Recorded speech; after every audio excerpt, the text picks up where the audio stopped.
Hello students, welcome back again. आज आप लोगों को नरेशन से रिलेटेड डायलॉग वाले क्वेश्चन के बेसिक कॉन्सेप्ट के साथ में बताने का प्रयास करूंगा।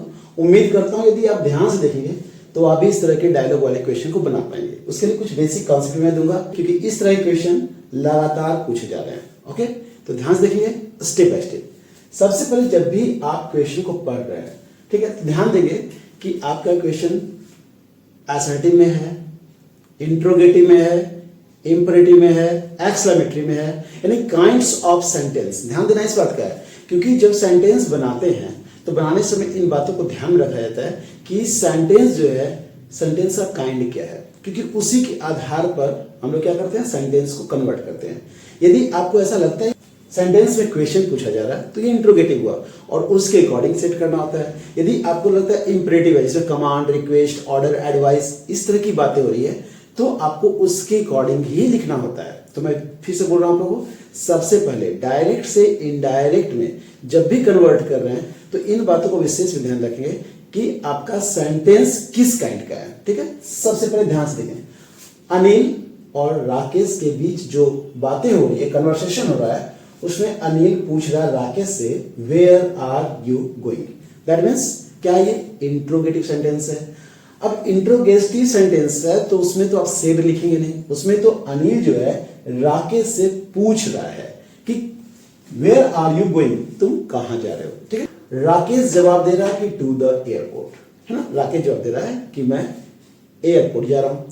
अब ध्यान देंगे यहां पर अनिल फिर बोलता है, यानी कि उसके जवाब पर अनिल बोलता है कि may I drop you there as I am going in that direction. ठीक है, कि क्या मैं तुम्हें वहां छोड़ सकता हूं क्योंकि मैं उसी डायरेक्शन में जा रहा हूं। आपने बातें दोनों की सुनी, एक अनिल पूछ रहा है, राकेश जवाब दे रहा है। अनिल उसको ऑफर कर रहा है कि मैं तुम्हें उसी डायरेक्शन में, चूंकि मैं जा रहा हूं, मैं तुम्हें क्या छोड़ सकता हूं। तो इस पार्ट को एग्जाम्पल के थ्रू पहले समझा दूं और उसके बाद फिर आपको इसके सेंटेंस को, यानी इस पार्ट को कंप्लीट करूंगा। ओके, अब देखिए जवाब क्या होता है कि हम लोग जब डायरेक्ट से इनडायरेक्ट में डायलॉग वाले सेंटेंस को देखते हैं थोड़ा सा, है ना, कंफ्यूज होते हैं। तो आज उस कंफ्यूजन को दूर करने का प्रयास कर रहा हूं। यहां पर अनिल राकेश से पूछ रहा है, क्वेश्चन है ना, क्वेश्चन मार्क क्या देख रहे हो, इंटरोगेटिव सेंटेंस है, तो सेड टू आपका यहां पर आस्क्ड में कन्वर्ट हो जाएगा, आस्क्ड। ठीक है, यहां पर आपका अनिल है, अनिल आस्क्ड राकेश। ठीक है, फिर देखिए आपका जो नेक्स्ट पार्ट जो शुरू हुआ है वो WH वर्ड से शुरू हुआ है, इंट्रोगेटिव है, WH वर्ड से शुरू हुआ है। तो जब WH वर्ड से शुरू हो तो आप उसमें if, that, etcetera, to, etcetera कुछ भी नहीं लगाएंगे, जैसे है बिल्कुल आप WH वर्ड वाले इंट्रोगेटिव वाले वर्ड को ही लिख देंगे, वेयर। उसके बाद जैसे आप देखेंगे आगे तो एक एक्सिलरी वर्ब दिया गया है, क्योंकि ये इंट्रोगेटिव है तो एक्सिलरी वर्ब है, लेकिन आपको इंट्रोगेटिव नहीं बल्कि अफर्मेटिव सेंटेंस बनाना है, यानी असर्टिव के फॉर्म में दिखाना है। तो आपको यहां जो सेकंड पर्सन दिख रहा है, ठीक है, यानी ये यू जो है सेकंड पर्सन है, और सेकंड पर्सन किसको देखता है, तो आप देखेंगे इस पार्ट में ऑब्जेक्ट को, सेकंड पर्सन ऑब्जेक्ट को देखता है। ऑब्जेक्ट में राकेश है तो राकेश के लिए क्या लिखेंगे, ही लिखेंगे, है ना, मेल के लिए ही लिखा जाता है, वेयर ही। अब ध्यान से देखेंगे ये सेड जो है ये पास्ट को इंडिकेट कर रहा है, ये पास्ट को इंडिकेट कर रहा है सेड, तो यहां पर आपको आर को भी पास्ट में लिखना है, तो आर क्या बन जाएगा, वॉच, क्योंकि ही है तो वॉच हो जाएगा, सिंगुलर है इसलिए। अब ध्यान से देखिए वेयर ही वॉज गोइंग। अब जो मैं बताना चाह रहा हूं ऐसा मैंने क्यों दिखाया, इस पार्ट को दिखाने का क्या सेंस है, क्योंकि जब आपको डायलॉग वाले क्वेश्चन दिए रहेंगे तो आपको इतना कुछ लिखा हुआ दिखाई देगा, ठीक है, और बाकी के पार्ट आपको दिखाने होंगे। तो वैसे कंडीशन में कैसे समझेंगे, ठीक है, कैसे बनाएंगे, वही बताने का प्रयास मैं कर रहा हूं। तो अनिल राकेश से पूछा, देखिए अनिल राकेश से पूछा, तो अनिल आस्क्ड राकेश, देखिए Anil asked Rakesh, Anil asked Rakesh where he was going, where he was going. आपने देखा कि यदि आपका बेसिक क्लियर है, बेसिक कॉन्सेप्ट क्लियर है, तो आप आसानी समझेंगे कि वही कुछ है जो आपने अभी तक पढ़ा है। ठीक है, तो Anil asked Rakesh where he was going, clear है। अब ध्यान देखिए, ये तो बता दिया था कि एयरपोर्ट की ओर जा रहा है, लेकिन आपको जो सेंटेंस जहां तक दिखाया गया है उसमें कहां तक कवर किया देख लीजिए आप। Anil asked Rakesh where he was going, और उसके बाद सीधे ऑफर की ओर आ गया, एंड ऑफर्ड, ठीक है, ऑफर किया क्या, टू ड्रॉप हिम एज। अब देखिए ड्रॉप हिम एज कहाँ दिखा रहा है, तो यहाँ देखिए ड्रॉप के बारे में दिखा रहा है और एज के बारे में यहाँ दिखा रहा है। यानी अब इस पार्ट को ध्यान से देखिए, इसमें लिखा हुआ है कि जब राकेश जवाब दिया था एयरपोर्ट जा रहे हैं, तो उस पर अनिल बोला कि क्या मैं तुम्हें वहां छोड़ सकता हूं, क्योंकि मैं भी, जैसा कि मैं भी उधर ही की ओर जा रहा हूं, उसी डायरेक्शन में जा रहा हूं। तो अब क्या करेंगे, एज के बाद आपको लिखा हुआ है आई। आई आपका फर्स्ट पर्सन है ना, फर्स्ट पर्सन है। फर्स्ट पर्सन जो होता है सब्जेक्ट को देखता है, यानी सब्जेक्ट यानी पूछने वाला कौन है, तो पूछना तो अनिल ही है, तो अनिल के लिए क्या लिखेंगे, ही लिखेंगे, तो एज ही। यहां तक क्लियर हो गया, एज ही। अब उसके बाद यहाँ पर एम लिखा हुआ है, तो चूंकि ये तो आपका पास्ट में बात हो रही थी, ठीक है ना, क्योंकि पूछा गया था, तो वैसी कंडीशन में आप क्या लिखेंगे, एम को was, as he was. Clear है भैया, going in that direction, going in that direction. तो आपने देखा कि बस एग्जाम में आपको आधा से ज्यादा पार्ट दिया हुआ रहेगा और रिस्ट पार्ट आपको दिखाना होगा। अब कैसे आप दिखाएंगे, किन बातों को आप ध्यान रखेंगे, ठीक है, इन बातों को आप ध्यान रखते हुए सेंटेंस कंप्लीट करेंगे। तो ये आपका हो गया पर डायरेक्ट में, ठीक है, ये पूरा कंडीशन डायरेक्ट का है, और ये हो गया इनडायरेक्ट में। नेक्स्ट, अब ध्यान से देखिए, आपसे पूछा गया एक एग्जांपल और मैंने कराया, ध्यान देखिए, principal said to Rakhi who inspired you to learn classical dance, ठीक है। अब यहाँ ध्यान से देखेंगे तो आपको समझ में आएगा, फिर से क्वेश्चन मार्क है यहाँ पर, ठीक है ना, यहाँ क्वेश्चन मार्क है, और क्वेश्चन मार्क होने पर सेड टू किस में कन्वर्ट होता है, तो आस्क्ड में कन्वर्ट होता है, ठीक है। तो लिखेंगे प्रिंसिपल आस्क्ड राखी,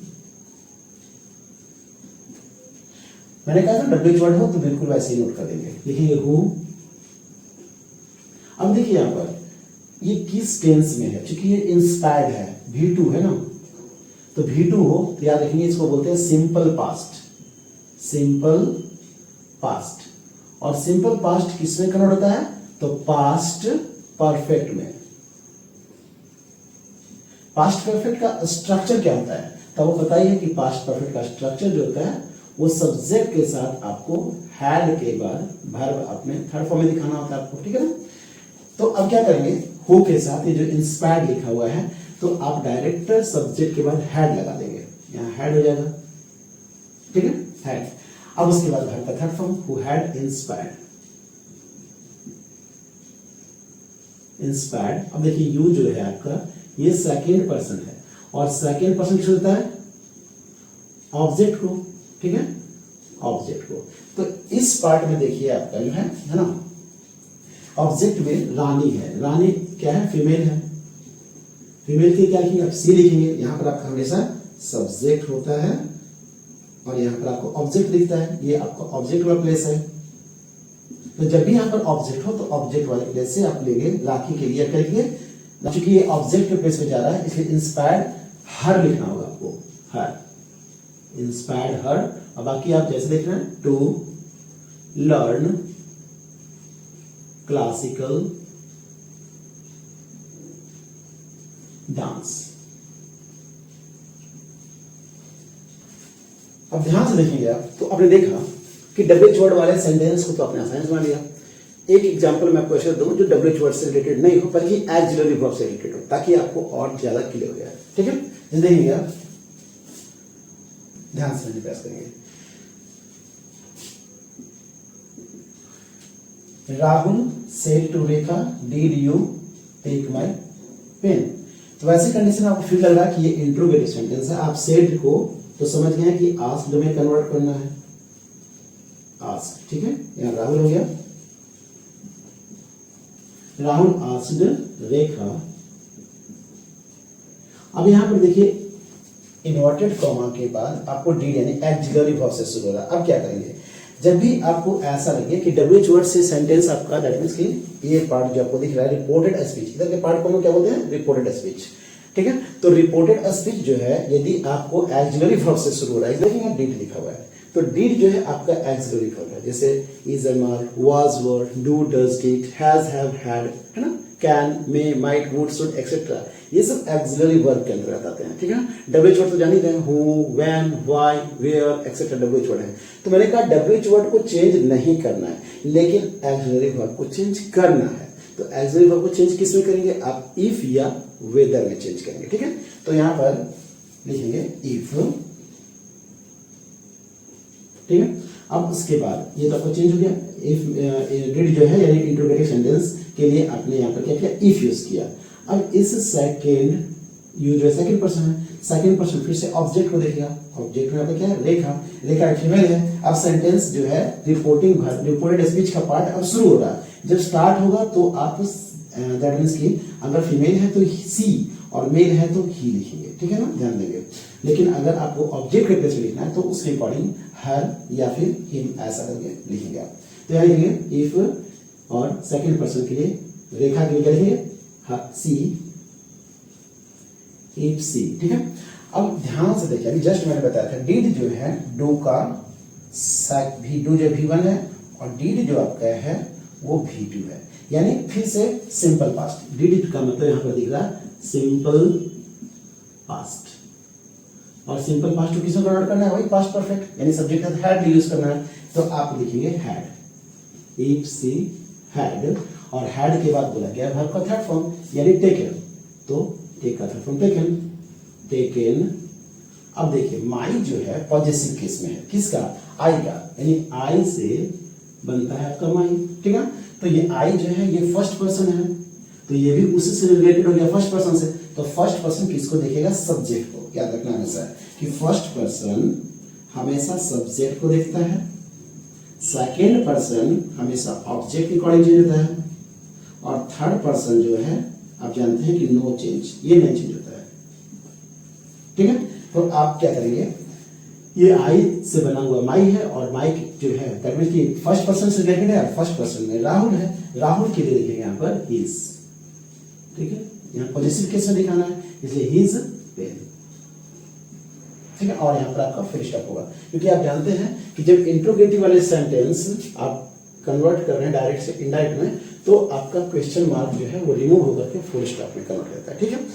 अब ध्यान दें, एक सेंटेंस आपको और बता दूं जिसमें आप लोगों को इस तरह के नहीं बल्कि कुछ और बेसिक कॉन्सेप्ट के साथ बेसिक क्वेश्चन एक मैं आपको दे रहा हूं ताकि आप और ज्यादा क्लियर हो जाए। ध्यान से देखिए, ये असर्टिव सेंटेंस है, विद इंट्रोगेटिव सेंटेंस आप देख रहे थे, अब असर्टिव सेंटेंस से बेसिक कॉन्सेप्ट को देखेंगे। सेड टू को आप लग रहा हो असर्टिव सेंटेंस है, कोई क्वेश्चन, कोई ऑर्डर, कोई कमांड, कोई रिक्वेस्ट कुछ भी नहीं है, तो ऐसे कंडीशन में सेड टू को आप टोल्ड में कन्वर्ट करें, यानी कि राधा टोल्ड मुकेश, ठीक है। अब ध्यान देंगे, कॉमा और इन्वर्टेड कॉमा यहां से रिमूव करेंगे और सीधा दैट यूज करेंगे, दैट, ठीक है। आई आपका फर्स्ट पर्सन है, फर्स्ट पर्सन को सब्जेक्ट के अकॉर्डिंग, चूंकि राधा है, राधा एक है फीमेल है, उसके लिए आप जब स्टार्ट कर रहे हैं तो सी लिखेंगे, और यदि अंदर यानी सेंटेंस के अंदर में लिख रहे हैं ऑब्जेक्टिव केस में, यानी ऑब्जेक्टिव केस में, तो आप सी का हर लिखेंगे, ठीक है। तो आप राधा के लिए क्या लिखेंगे, सी, जो आपका रिपोर्टेड स्पीच के पार्ट को स्टार्ट कर रहे हैं, ठीक है ना। तो आई के फर्स्ट पर्सन के अकॉर्डिंग सब्जेक्ट को देखा, सब्जेक्ट के लिए आपने सी लिखा, ठीक है। अब देख रहे हैं ये पास्ट में, सेड जो है पास्ट है, V2 है, पास्ट है, तो पास्ट होने के कारण से एंड जो है पास्ट में वाज हो जाएगा, क्लियर है। और जैसा आप देख रहे हैं हेल्पिंग, और यू जो आपका है सेकंड पर्सन, ये सेकंड पर्सन किसको देखेगा, तो ऑब्जेक्ट को देखेगा, ऑब्जेक्ट में क्या है, मुकेश, ध्यान देंगे मुकेश। अब ये क्या है, मेल है, तो इसके लिए क्या लिखेंगे आप, हिम लिखेंगे। अभी आपने देखा होगा यहाँ पर से पहले सेंटेंस लिखा था, उसमें मैंने हिज लिखा था, क्यों लिखा था, किसी ऑब्जेक्ट पे अधिकार दिखा रहा था, तो ये था पॉजेसिव केस और ये ऑब्जेक्टिव केस। तो जब किसी चीज पर अधिकार दिखाया जाए तो वहां पर हिज लिखेंगे, ठीक है ना, मेल के लिए। और यदि ऑब्जेक्टिव केस में दिखा रहे हैं, यानी किसी चीज पर अधिकार नहीं दिखा रहे, डायरेक्ट आप वहां पे हिम लिखेंगे। ओके स्टूडेंट्स, तो आपने देखा कि इस तरह से यदि आप बेसिक यदि आपका क्लियर है, बेसिक कंसेप्ट यदि क्लियर है, इससे पहले मैंने डायरेक्ट से इनडायरेक्ट के बहुत सारे रूल्स बताए हुए हैं, डिस्क्रिप्शन बॉक्स में आपको, आप अगर चाहें तो वहां से हेल्प ले सकते हैं, और उसके बाद ही आप डायलॉग वाले सेंटेंस को बनाने का प्रयास करेंगे, यानी डायलॉग वाले डायरेक्ट से इनडायरेक्ट वाले नरेशन को आप बनाने का प्रयास करेंगे। तो मैं उम्मीद करता हूं कि यदि आप ध्यान से देखते हैं, बेसिक कॉन्सेप्ट क्लियर रखते हैं। जैसा कि मैंने कहा था आपको टेंस से रिलेटेड, वॉइस से रिलेटेड, सब्जेक्ट वर्ब एग्रीमेंट से रिलेटेड, मैंने बहुत सारे बेसिक रूल के वीडियोस आपको सेंड कर दिया गया है। बस आप प्रैक्टिस कीजिए और इस तरह के सेंटेंसेस को, डायलॉग वाले सेंटेंसेस को आराम से बना पाएंगे। ओके स्टूडेंट्स, फिर भी कहीं कंफ्यूजन हो कमेंट बॉक्स में प्रॉब्लम अवश्य शेयर करें। Thank you.